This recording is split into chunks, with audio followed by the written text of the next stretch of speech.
I mean, there's so much going on out there that you need to know. It's tremendous.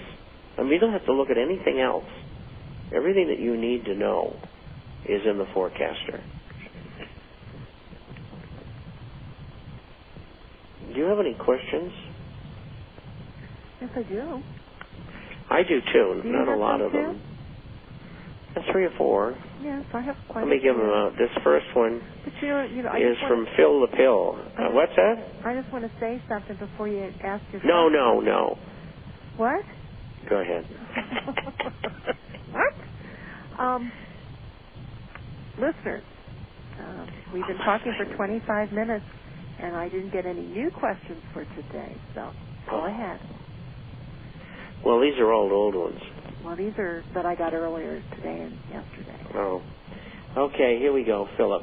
I agree that a hyperinflationary depression should collapse into deflation if the fiat currency is resurrected by high enough interest rates. But this did not occur in Weimar or Zimbabwe, where hyperinflation continued until the currency died. There, you did not get deflation. You got currency death. All of the deflation was fiat-denominated assets versus gold and other unaffected currencies, unaffected fiat currencies. Those not extracted from the fiat money lost everything. They could not hold out to gain back via fiat money deflation, that is, strengthening fiat currency. And I don't think the establishment can resurrect the dollar via super high interest rates without imploding the entire aluminum system. So I don't see a deflationary depression. Of course, the hyperinflation would also be in SDRs and other currencies, so there will be no escape in the end. Australia and Canada can protect their currencies with slightly higher interest rates, but the dollar carry trade will destroy them in the end. So there is no way to turn but gold and silver. In these circumstances, if hyperinflation causes dollar death, wouldn't we bypass a deflationary depression and go directly to an economy based on barter and indirect barter with free market currencies like gold, silver, and bronze, just like in the old days? And could the collapse be much faster than we had previously believed? Well, the faster is possible. Not probable, but possible. Could we go on and not have deflation? Yes. We could. If they're in a position to be able to continue to, and this would include higher interest rates, but not especially high interest rates. They would have to continue to feed enough money into credit into the system to keep it going. The problem with that is that the dollar drops because the value of the currency is being diluted. And so we're in retrograde, probably to 40 USDX on the dollar. That would cause hyperinflation along with the monetization, the incidence of money and credit, maybe 30, 40, 50, 100%, who knows. And what the writer is saying is that maybe we won't have deflation. Maybe they'll get away with continuing to do it as long as people will buy the government paper to finance it. It's a big question mark. I don't think the people are going to do that. And so, we've just seen in money market funds a drop in holdings in money market funds from almost $400 billion, from $4 trillion down to 3.48 because they won't guarantee the holdings in those money market funds anymore. And the money went into treasuries, and that's what they wanted. Well, the treasuries are no safer than a money market fund is. So that's what's going on. Back from the break.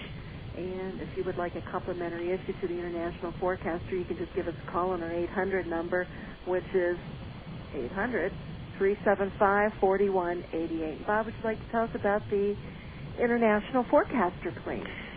Well, the Forecaster is about business, finance, economic, social, political issues all over the world. We publish on Wednesday and Saturday, runs around 40 pages each time, and we have a hard copy that goes out twice a month for those who are not on the Internet.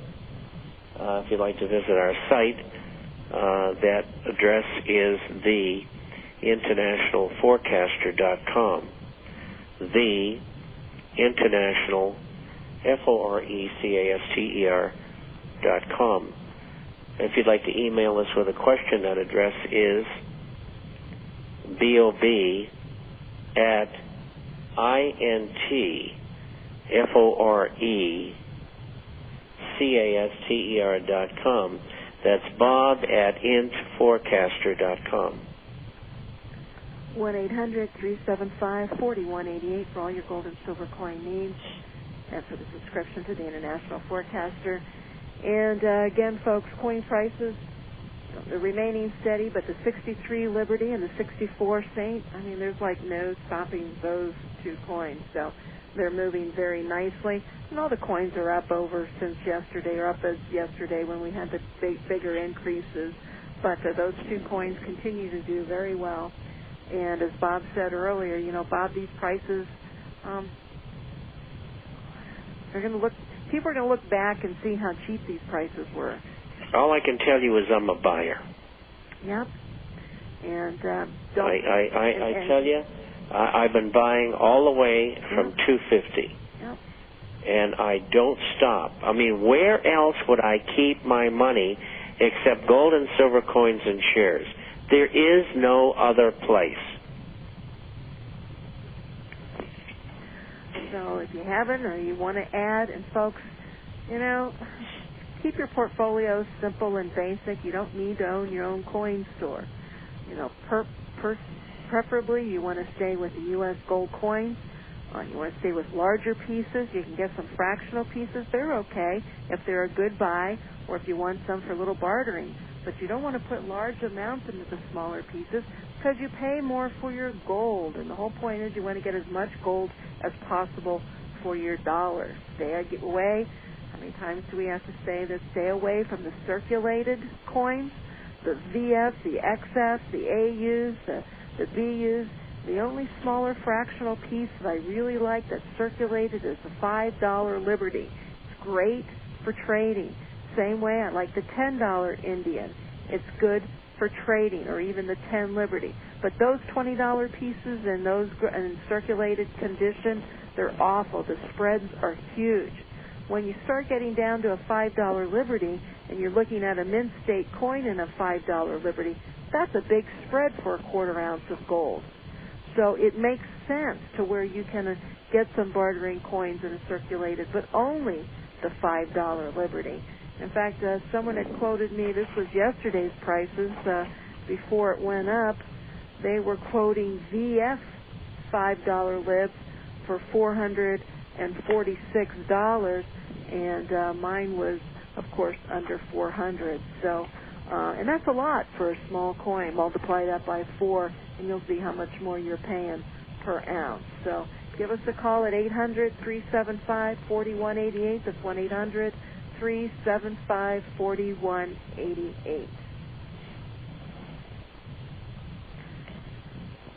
I actually had one of my competitors say, well, I checked her prices out on her website, and our prices were lower.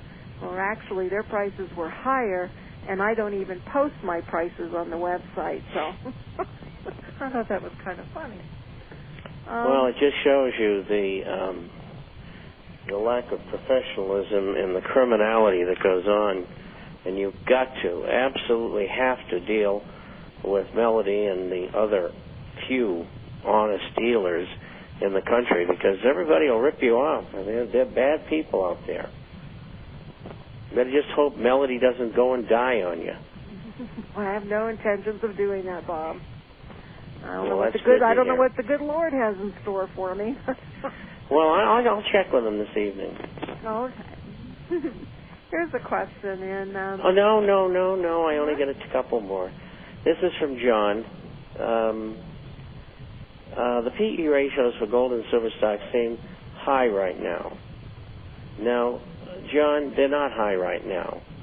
They were 360 times earnings as an average in 1980. So, you're wrong. They're not high. They're low. Very low. And he talks about discovery of rare earth metals in Greenland. And all I can tell you is that it is a very narrow field